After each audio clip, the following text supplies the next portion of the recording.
Hello and welcome to Daily Salar Digital. Let's look at the updates that are making the headlines today.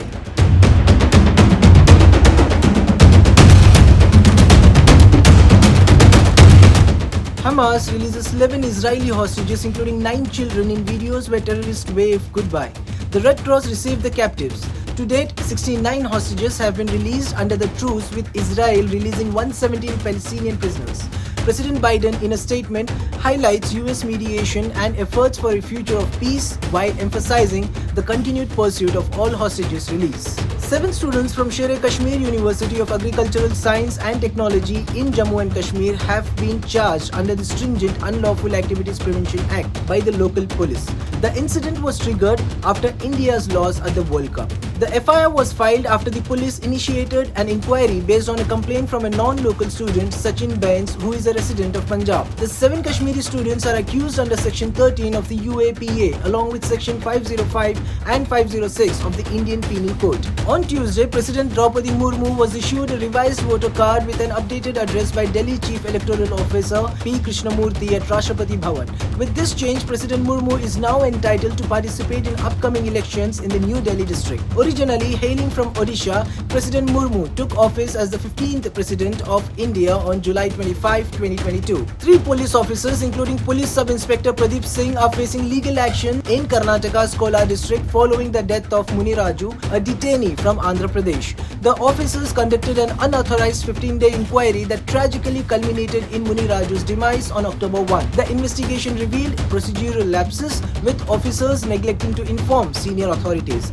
In response, Kolar SP Narayana has suspended the implicated PSI and 2 constables, signaling a stern stance against misconduct within the police force. Bengaluru Police Commissioner B. Dayananda announced the bust of an infant trafficking racket, leading to the arrest of 7 individuals, primarily from Tamil Nadu. The gang allegedly stole and sold newborns to childless couples in Bengaluru, with each child fetching a high price. The rescued 20-day-old male child was found in the suspicious circumstances in Rajarajeshwari Nagar. Investigations revealed the involvement of doctors, and the gang had been operating for years, selling at least 10 babies. The police are probing the role of doctors from Tamil Nadu and looking into the possibility of forged documents being provided to the adoptive parents.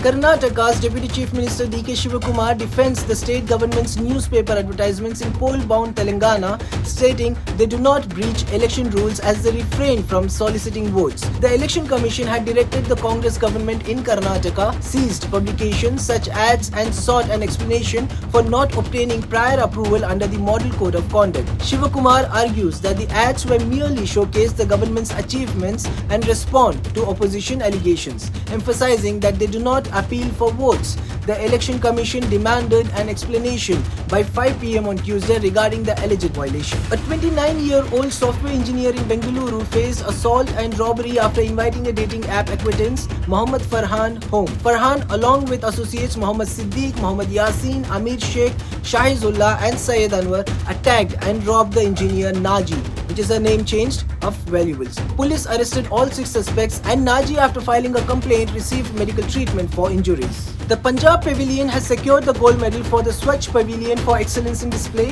at the International Trade Fair 2023 held in New Delhi. The award was received by the Punjab Pavilion Administrator Davinder Pal Singh and Deputy Administrator Gurpreet Singh, among others by Pradeep Singh Kharola, Chairman and Managing Director of ITPO, and Rajat Agarwal, Executive Director of ITPO. The 42nd edition of IITF themed Vasudhaiva Kutumbakam United by Trade took place from November 14 to 27. In the states and union territories category, Odisha secured the gold medal, while Assam and Rajasthan received the silver and bronze medals respectively. Indian badminton players HS Pranay and Lakshya Sen have opted out of the Syed Modi International, diminishing the anticipation for the upcoming Super 300 badminton tournament set to commence on Tuesday. Pranay, a bronze medalist at the Asian Games, has successfully recovered from a back injury, securing a post in the semi-final at the China Masters Super 750. Meanwhile, Lakshya Sen, ranked 17th globally and winner of the Canada Open, has experienced a dip in the form with 6 first-round exits since August. With the pressure of Olympic qualification looming,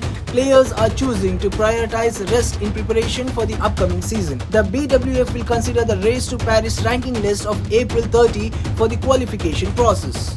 Renowned fashion designer Rohit Bal is currently in critical condition and receiving treatment for cardiac issues in the intensive care unit of Medanta Hospital in Gurgaon. The 62-year-old trendsetter in Indian fashion, known for pushing boundaries with the designs, is being cared for by a team led by cardiologist Dr. Praveen Chandra. Bal has a pre-existing cardiac condition, and reports suggest that his health struggles, including alcohol abuse, have led to multiple stints in rehab and hospitals. Well, that's it for today. For more latest news and updates, you know what to do. Subscribe to Daily Salar Digital, and with the comments, please do engage with us.